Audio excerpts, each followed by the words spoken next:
سیدنا عمر فاروق رضی اللہ تعالیٰ عنہ کے حوالے سے یہ ایک ٹائٹل دیا ہے کہ وہ انہوں نے جس وقت یعنی بنو ثقیفہ بنو سعدہ کے اندر جو ہے خلیفے کا انتخاب ہو رہا تھا تو انہوں نے اس افضلیت کو سامنے رکھا.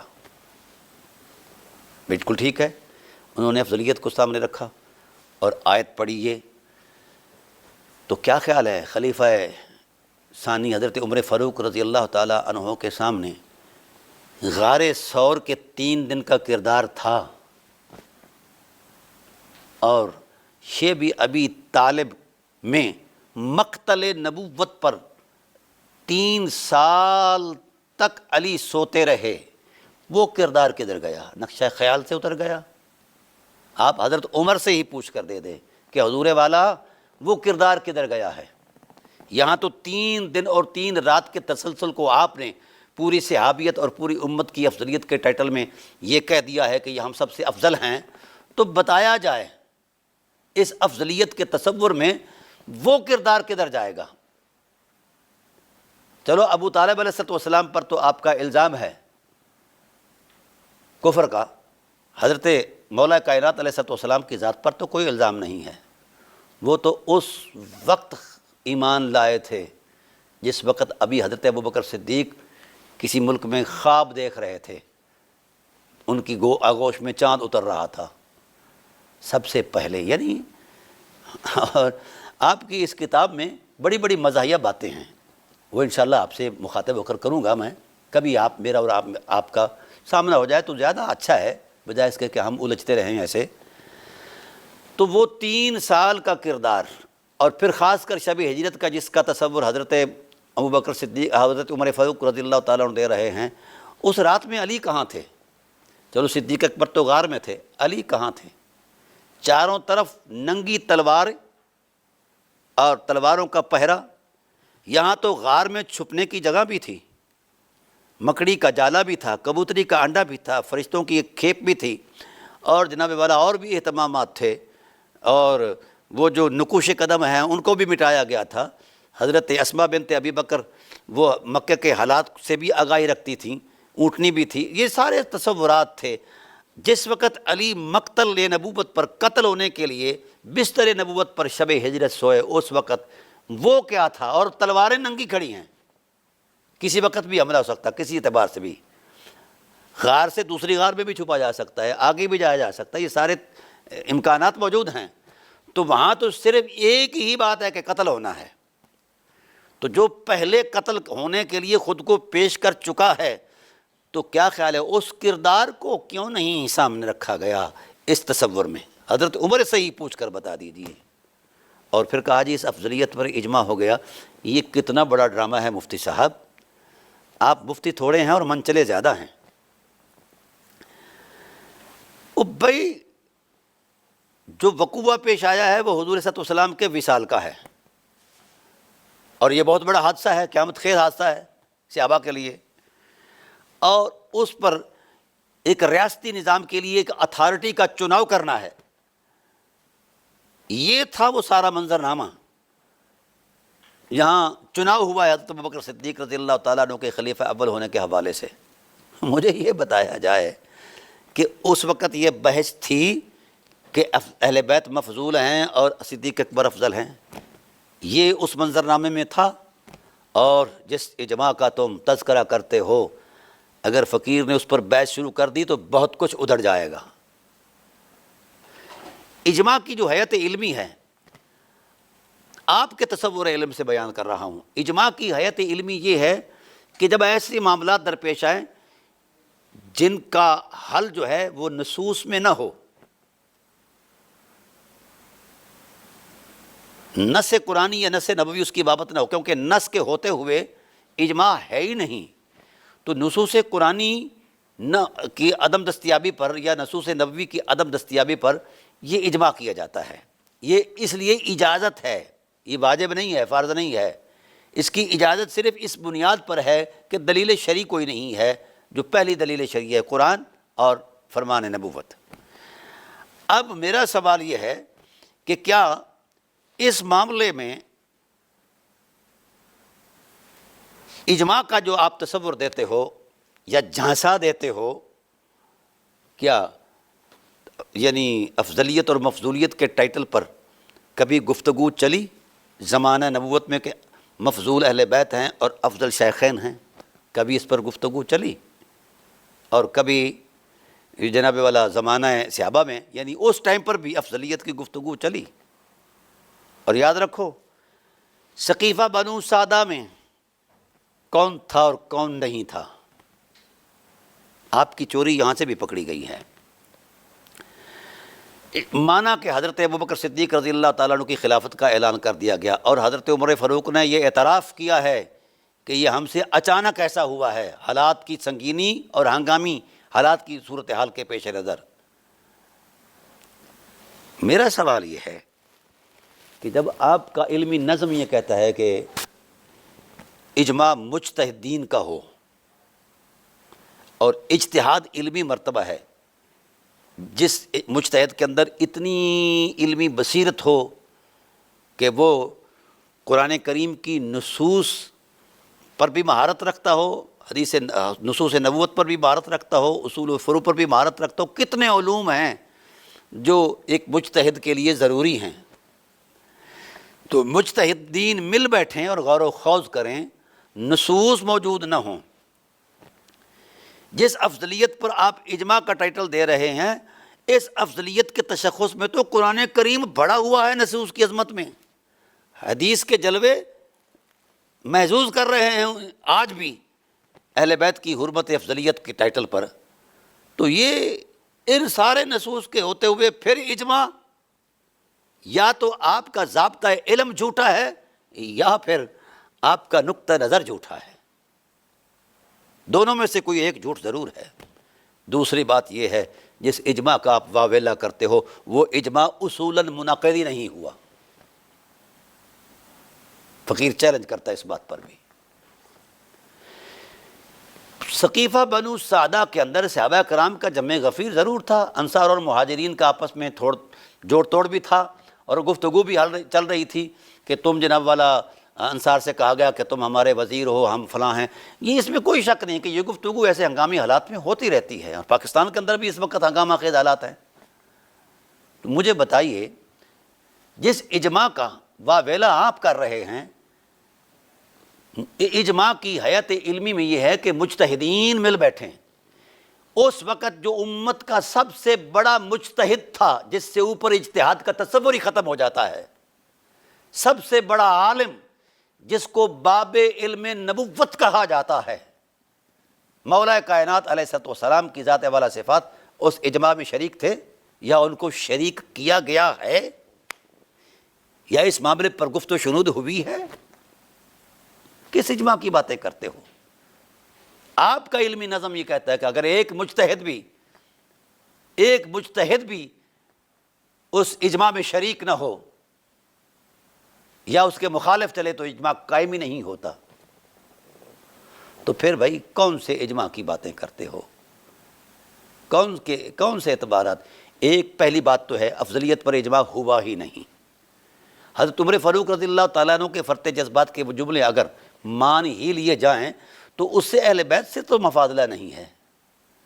او اہل بیت کا جلے مفتی منچلے، اہل بیت کا تشخص الگ ہے، قرآن پاک کی نصوص کے اندر تشخص الگ ہے اور ان کا تقدس الگ سے منصوص ہے، تشخص الگ سے منصوص ہے اور ان کی انفرادیت الگ سے منصوص ہے۔ تو رسول اللہ صلی اللہ علیہ وسلم نے کبھی اہل بیت کو اصحاب رسول کے ٹائٹل پر کہا ہے کہ حالانکہ صحبت نبی ان کو میسر ہے، کبھی رسول دو عالم صلی اللہ علیہ وسلم نے کہا ہے کہ علی میرا صحابی ہے؟ کہا علی میرا بھائی ہے، یہ کہا ہے، اور اس میں کوئی شک والی بات بھی نہیں ہے۔ اور جب بھی حضور صلی اللہ علیہ وسلم کی ذات والا صفات نے اہل بیت کے منظر نامے کو بیان کیا ہے تو ان کی انفرادیت کا الگ سے تصور دیا ہے، الگ سے اس کے بارے میں یہ کہا ہے۔ اہل بیت کا لفظ سینکڑوں مرتبہ یہ اس میں احادیث میں منصوص ہے اور قرآن پاک کے اندر الگ سے منصوص ہے، تو اہل بیت الگ سے مشخص ہیں۔ اگر تو اس اجماع کے اندر آپ نے جو جرلو پھیرا ہے، اس اجماع کے اندر افضلیت شیخین کے ٹائٹل پر جو آپ نے اجماع کا تصور دیا ہے، اس اجماع کے اندر اگر علی بنفس نفیس اس وقت شامل حال ہیں تو پھر تو سبحان اللہ، وہ گھر بیٹھے ہیں، ان کو تو پوچھنا گوارا ہی نہیں کیا گیا کہ علی تمہاری بھی کوئی حیثیت ہے۔ اگر اس طرف ہم آ گئے تو ہر شے ادھڑ جائے گی، کچھ بھی نہیں بچے گا، آپ کا مذہب شذب و ہوا ہو جائے گا، یہ خلافتیں، یہ ادھر ادھر سب کچھ ادھڑ جائے گی ہر شے۔ لیکن میں دانستہ نہیں آنا چاہتا، میں الحمدللہ اس تصور عظمت پر قائم ہوں کہ اصحاب رسول اللہ رضوان، خلافت راشدہ، ان کی تکریم میرا ایمان ہے۔ لیکن اگر آپ نے یہی کرنا ہے تو یہ جو افضلیت کا، پہلی بات تو ہے کہ افضلیت کی وہاں بحث ہی نہیں چلی اور مفضولیت کا وہاں تصور ہی نہیں قائم ہوا۔ وہاں یہی کہا گیا ہے فرط جذبات میں اور اچانک ہنگامی حالات میں کہ یار ہم سے یہ بہتر ہیں یار، بس ٹھیک ہے ہو گیا۔ تو بھائی اچھا، بڑی عجیب سی بات ہے، ایک طرف تم حضرت عمر فاروق رضی اللہ تعالیٰ عنہ کے اس قول کو اجماع کی اساسی نظیر قرار دیتے ہو، پھر اس پر اجماع ہو جاتا ہے، پھر کہتے ہو کہ عبداللہ ابن عمر کا قول بھی اجماع کی اساسی نظیر ہے، پھر حضرت ابو ہریرہ رضی اللہ تعالیٰ عنہ کی اجماع کی بھی اساسی نظیر کا قول بھی جو ہے اجماع کے اساسی نظیر ہے۔ میں آپ سے پوچھتا ہوں کہ جس وقت یہ اجماع ہو رہا تھا ہنگامی حالات میں، جس میں اہل بیت کو نہیں شامل کیا گیا، یہ اجماع ہے ہی نہیں، اس کا وجود ہی کوئی نہیں ہے، کیونکہ حضرت علی کرم اللہ وجہ کریم نے اس اجماع کے خلاف باضابطہ احتجاج ریکارڈ کروایا ہے۔ پھر صرف مسئلۃ عامہ کے تحت وہ خاموش رہے، کہا کہ ٹھیک ہے جی 6 ماہ بعد مطلب یہ معاملہ طے ہوا ہے۔ 6 ماہ تک یہ اجماع کہاں رہا ہے، یہ افضلیت کا ٹائٹل کہاں رہا ہے، اس کی کیا صورتحال بنے گی؟ تو میری جان، میرے میٹھے بھائی، آپ تھوڑا سا ہوش سے کام لیں۔ اچھا، کبھی آپ کہتے ہو کہ یہ اجماع حضرت عمر فاروق رضی اللہ تعالیٰ عنہ کے اس پر ہوا ہے، قول پر ہوا ہے، پھر کہتے ہو کہ جناب والا یہ اجماع افضلیت کا جو ہے نا ابن عمر کے قول پر ہوا ہے، پھر ابو ہریرہ کے قول پر ہوا ہے۔ میری صرف ایک آپ سے گزارش ہے، وہ یہ کہ ابن عمر اور حضرت ابو ہریرہ رضی اللہ تعالیٰ عنہ کو اور ان کے قول کو آپ ثابت کر دیں کہ بنو ثقیفہ کے اندر ان کے قول کو بیان کیا گیا ہے یا ملحوظ رکھا گیا ہے، یا جناب والا ان کے قول کو سامنے رکھ کر تمام صحابہ نے یہ بات کی ہے۔ ان کے قول کا تکلم ہی ثابت کر دو اس ثقیفہ بنو سعدہ کے اندر، تو آپ کے ڈرامے کو فقیر مان لے گا۔ تو جب ان کے اس قول کا تکلم بھی آپ ثقیفہ بنو سعدہ میں ثابت نہیں کر سکتے، ویسے ان کا فرط ذوق تھا جس طرح حضرت عبداللہ ابن مسعود رضی اللہ تعالیٰ عنہ اکثر کہا کرتے تھے۔ اور پھر آپ کی شرارت بڑی عجیب ہے، یعنی شرارت کرنے میں بھی کچھ کم از کم عقل تو درکار ہے۔ خط میرے خیال میں اس خبط میں آپ کی مت ماری گئی ہے اور کچھ نہیں ہے۔ آپ کہتے ہو کہ عبداللہ ابن مسعود کا عقیدہ کچھ اور تھا، یہ قول کچھ اور ہے، اور اس بارے میں آپ پیش کرتے ہو کہ جناب جس وقت حضرت عمر فاروق رضی اللہ تعالیٰ عنہ کا وصال ہوا، اب اس وصال کے بعد حضرت عثمان غنی رضی اللہ تعالیٰ عنہ کا جناب والا انتخاب ہوا، تو جناب ابن مسعود رضی اللہ تعالیٰ عنہ نے جناب والا یہ بات کہی کہ جو ہم سے بہتر ہے وہ ہمارا خلیفہ جو ہے وہ منتخب کر لیا گیا ہے۔ اس میں کوئی شک نہیں، یہ فرط جذبات تھے، جس طرح مولا کائنات علیہ السلام کے فرط جذبات حضرت عمر فاروق رضی اللہ تعالیٰ عنہ کے وصال پر تھے۔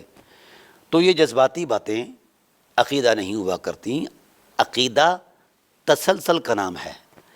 آپ کو اتنی بھی سمجھ نہیں کہ کنّا نتحدث کی جو دلالت ہے یہ ایک استمرار اور تسلسل کو بیان کر رہی ہے۔ آپ میں اتنی مت ماری گئی آپ کی کہ آپ نے کنّا کی دلالت جو ہے جب کانا یکونو کی گردان مضارع پر آ جائے تو وہ ماضی استمراری یعنی گزرے ہوئے زمانے کے تسلسل کو بیان کرتی ہے۔ ایک طرف عبداللہ ابن مسعود کا تسلسل ہے، معمول ہے، اور دوسری طرف وہ فرط جذبات والا وہ جملہ ہے۔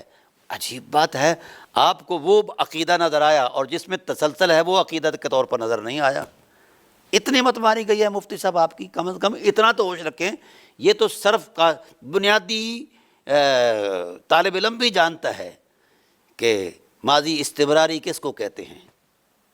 تو آپ کو یہ بات بھی نہیں سمجھ آئی تو آپ دلیل قائم کر دیں کہ جو انسان کا معمول ہو اگر اس سے فرط جذبات میں خلاف معمول کوئی بات سرزد ہو جائے یا وہ بیان کر دے تو اس کا معمول ٹوٹ جاتا ہے. یہ بیان کر دیں تو پھر اس سے اگلی باتیں ہم کریں گے کہ کہاں کہاں کس کا معمول کیسے ٹوٹا ہے.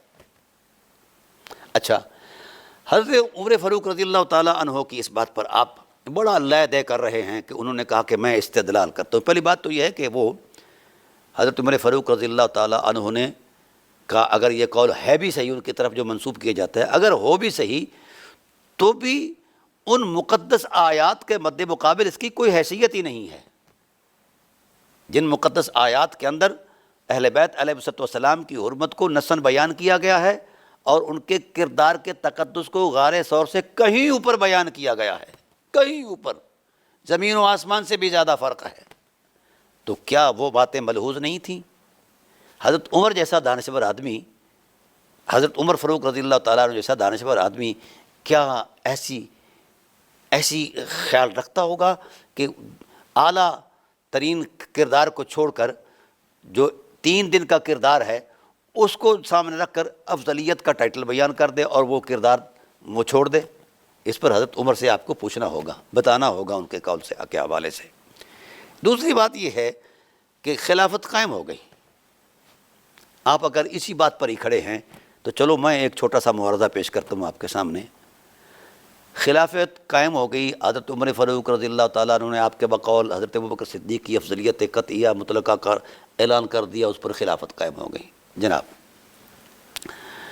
جس وقت خلیفہ برحق حضرت ابوبکر صدیق رضی اللہ تعالیٰ عنہ اپنے خلافت کے منصب پر متمکن ہوئے تو اس تمکن کے بعد آپ نے جو پہلا خطبہ ارشاد فرمایا وہ کیا ہے؟